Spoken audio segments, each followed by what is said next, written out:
All right, time to go. Let's get your stuff together. There's your ball. Yep, we won't forget about your blanket. Yes, I know we'll get treats before we leave. There you go.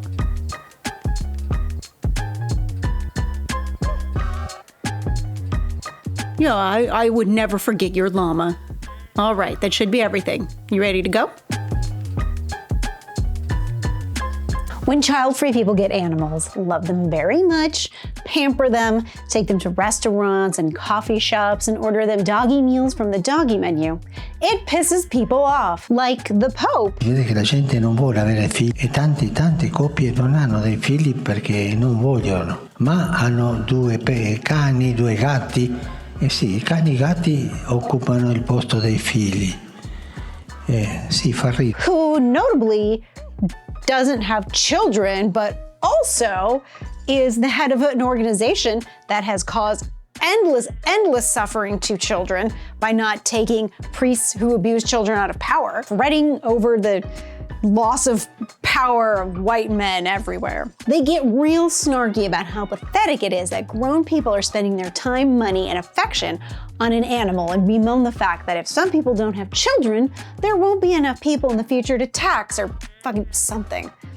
They point to pet ownership and say, look at what not having a real baby has done to this woman's brain. She can't rid herself of the biological urge, so she wastes her inborn motherly instincts on a dog.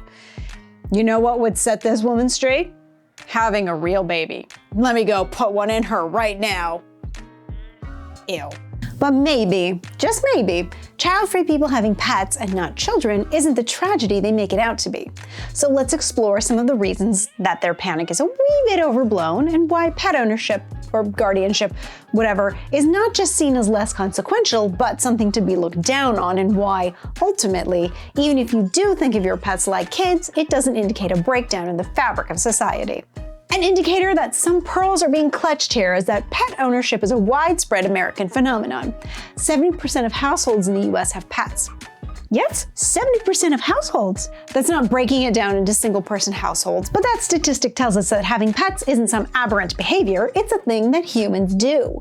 Because pets are good companions. They're cute and fun, and we enjoy having them in our lives. You can't pretend to be outraged at something that many people from all kinds of family situations do and say it's a bad thing when a child-free person does it, but it's a wholesome family activity when a family with children does it.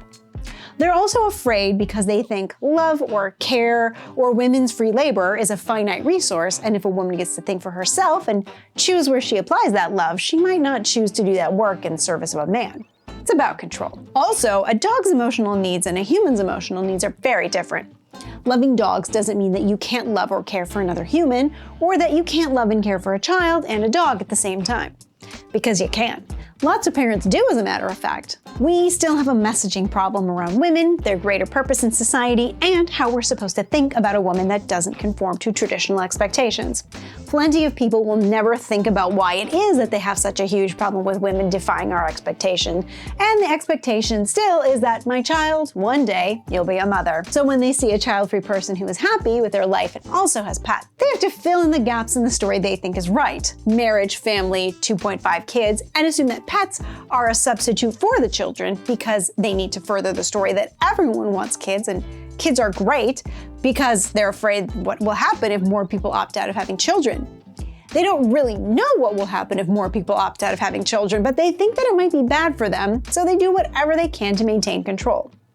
Which at this point is name-calling. Not to mention the anti-women, anti-abortion side that wants to force women into having kids, a lot of them, to have a little army of babies to indoctrinate with conservative political and religious beliefs. If you have people out there sharing alternate pathways, it just gets harder to hold on to your little conservative enclave. But this vitriol at women who own pets instead of babies is dumb. The bond between people and their pets is a sign that we're evolving, that humans are recognizing that we are not the most important beings on the planet, and that animals aren't disposable and have feelings, unique personalities, and they deserve to have their needs met, including our pets. Humans domesticated animals to do jobs. Where would we be as a species without the work of dogs and cats? Now that we've eliminated most of their jobs, we still need to take responsibility for them. Science can prove how much we love our pets, how much they love us, and the benefit we all get from having pets around. Pets make the world better. What makes the world worse is prescribing a set path for everyone and pushing your value system on people who have already rejected it in favor of choosing to live authentically. I can't generalize about how all child-free people view their pets because I haven't spoken to every child-free person, but I can speak to what I think about it. I treat my dog Piper very well. I'm very tuned into her needs and I worry about her a lot. I want to give her the best life possible and ensure that she's happy. I personally don't think my dog is a baby. I don't call her a baby. I don't make her wear clothes for my amusement. She's not my kid, and that's part of the appeal. Remember, I don't want kids, and I don't have kids because I don't like kids. But I do like dogs, so I got a dog. I don't have to change her diaper or deal with tantrums or answer endless questions. And I'm not 100% on board with the term dog mom or cat mom because I think it still reduces women to motherhood. I wrote a blog post about it a long time ago. I'll link to it in the description. Maybe it won't surprise you that I have nuanced thoughts on the subject because I also think that you should call yourself whatever the fuck you like. And if you like dog mom, then call yourself that. Is there anything wrong with treating your pets like a kid? No, as long as you don't have actual children. Then it might be a problem. You know what? Even that's not really a problem as long as your kids have everything they need. Once again, love is not a finite resource. And last time I checked, we're all free to do what makes us happy. And if that thing is care for a pet, who am I to take that from anyone? But if you don't have kids, capitalism says that you can spend your money on whatever makes you happy.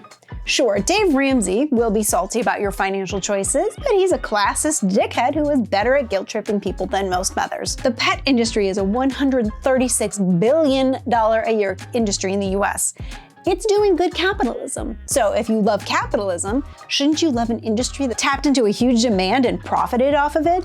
It just makes sense to me, but if you like to collapse a giant industry just because you need to feel morally superior, judging child-free people for loving their pets isn't going to make any of us give up our friends, companions, sources of joy, and start making human babies. We love our dogs, cats, rabbits, and iguanas a lot. And you don't have to compare that love to the way human parents love human children for our love for our pets to be valid. We've got our own thing going on over here. It's great. Plus, if doing something that I love doing rattles so many conservative crackpots, I'm for sure gonna keep doing it. Isn't that right, Piper? Yes, it is. Yes, it is. Yes, it is. You're gonna be a baby for a second, you smelly bitch. Hey, don't fight me. You can jump down. Up, there she goes. Bye, Piper. Don't fight me. Hi, can you do a thing for me, please? Oh my God. Oh my God. You know what they say, never work with kids or animals.